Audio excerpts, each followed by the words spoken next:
I'm going to show you guys how to fix your map lights on your Gen 1 Mazda 6. This goes for all models that have a top infotainment. First thing, get in your car, and you're going to have to sit down. So, the lights I'm talking about are right here. These lights right here. Mine currently don't work, so we're going to fix it. First thing we're going to have to do is we're going to open up the sunglass tray, and as you can tell right in there, there are 2 bolts. Those are T25 bolts. To take them out, we're going to need a T25 bit. And I have an assortment of these. So you're going to get a T25. Get yourself a screwdriver, like so. And you're going to take them out.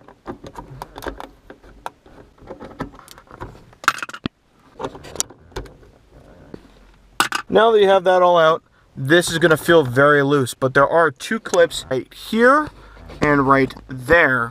To do it, you just get your pry tool, press it in, and push down. You're going to want to go like this, and then it'll come down. Same thing for the other side.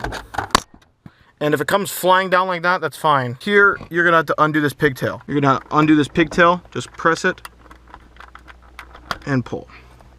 Pigtail looks like that. You press this button right here, and it releases the tension. Now that we have our unit, there's going to be 1 and 2. These are your map lights that you could change.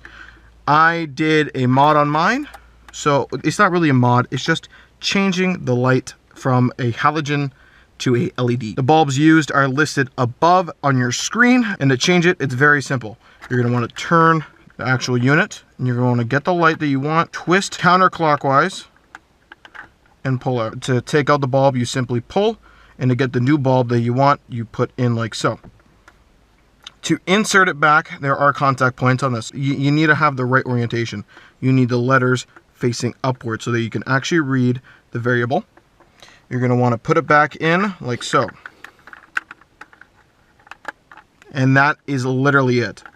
So now, to test it, we can plug it back into the pigtail and just press the button. And there we go. Now, to put it all back, we do it in reverse order. Put it like this. Push up until they both click. And now you're going to want to get both T25 screws and put them in their holes.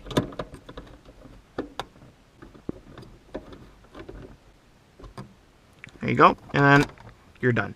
To test, just press the buttons. To check if your door switch works, simply open your door and flick it. Other than that, that's basically it. And yeah, thank you guys for watching, and take it easy.